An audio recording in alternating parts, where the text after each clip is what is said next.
याकूब की पत्री। परमेश्वर के और प्रभु यीशु मसीह के दास याकूब की ओर से उन 12 गोत्रों को जो तितर-बितर होकर रहते हैं, नमस्कार पहुँचे। परीक्षा, विश्वास और बुद्धिमानी। हे मेरे भाइयों, जब तुम नाना प्रकार की परीक्षाओं में पड़ो तो उसको पूरे आनंद की बात समझो, यह जानकर कि तुम्हारे विश्वास के परखने जाने से धीरज उत्पन्न होता है।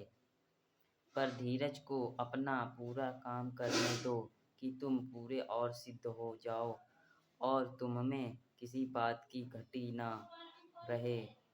पर यदि तुममें से किसी को बुद्धि की घटी हो तो परमेश्वर से मांगे, जो बिना उलाहना दिए सबको उदारता से देता है और उसको दी जाएगी।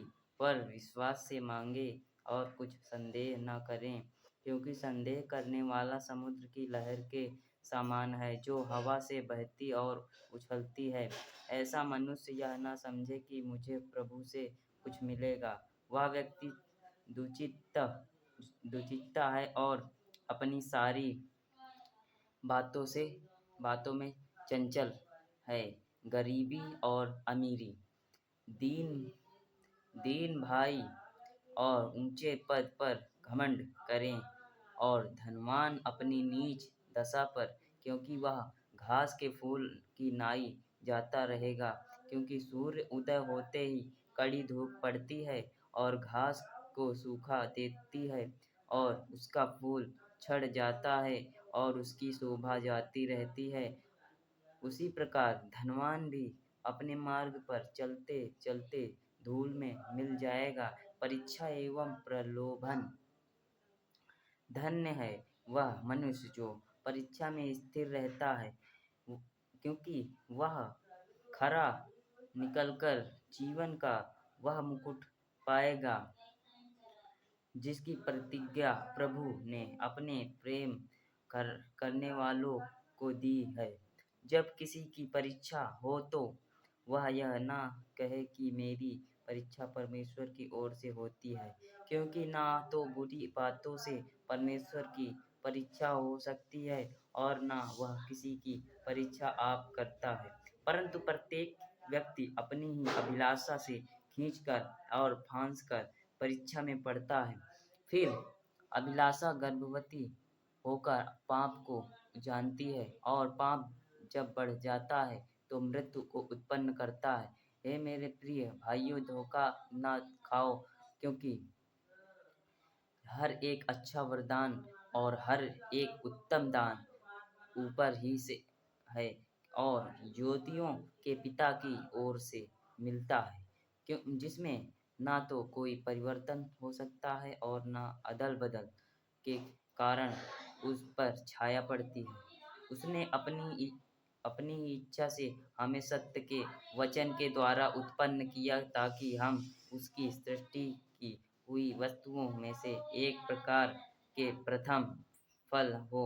सुनना और करना।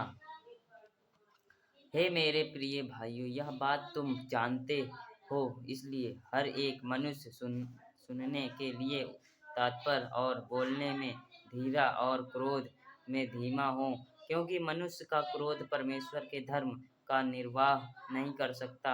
इसलिए सारी मलिनता और वैरभाव की बढ़ती को दूर करके उस वचन को नम्रता से ग्रहण कर लो, जो हृदय में बोया गया और जो तुम्हारे प्राणों का उद्धार कर सकता है।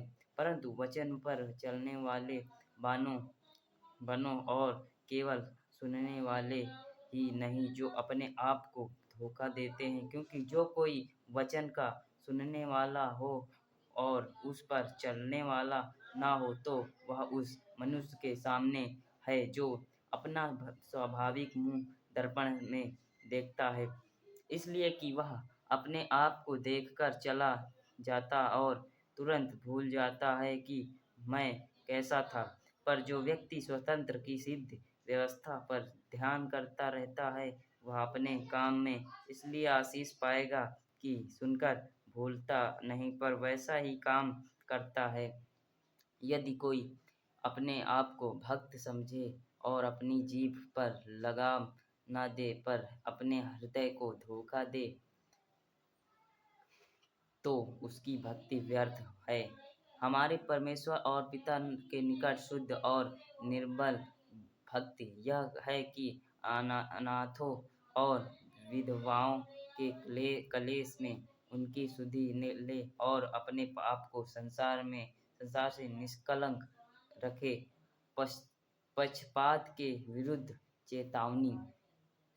हे मेरे भाइयों, हमारे महिमायुक्त प्रभु यीशु मसीह का विश्वास तुममें पक्षपात के साथ न हो, क्योंकि यदि एक पुरुष सोने के छल्ले और सुंदर वस्त्र पहने हुए तुम्हारी सभा में आए और एक कंकाल भी मैले के कुचैले कपड़े पहने हुए आए और तुम उस सुंदर वस्त्र वाले का मुंह देखकर कहो कि तू वहाँ अच्छी जगह बैठ और उस कंकाल से कहो कि तू यहाँ खड़ा रह या मेरे पाँव की पीढ़ी के पास बैठ, तो क्या तुमने आपस में भेदभाव न किया और कुछ कुविचार से न्याय करने वाले न ठहरे। हे मेरे प्रिय भाइयों सुनो, क्या परमेश्वर ने इस जगत के कंकाल को नहीं चुना कि विश्वास में धनी और उस राज्य के अधिकारी हो उस जिसकी प्रतिज्ञा उसने उनसे की है जो उसमें प्रेम रखते हैं। पर तुमने उस कंकाल का अपमान किया। क्या धनी लोग उस पर अत्याचार नहीं कर सकते? क्या वे तुम्हें कचहरियों में घसीट कर नहीं ले जाते? क्या वे उस उत्तम नाम की निंदा नहीं कर सकते जिसके तुम कहलाए जाते हो? तो भी यदि तुम पवित्र शास्त्र के इस वचन के अनुसार कि तू पड़ोसी से अपने समान प्रेम रख सचमुच उस राज्य व्यवस्था को पूरी करते हो तो अच्छा ही करते हो।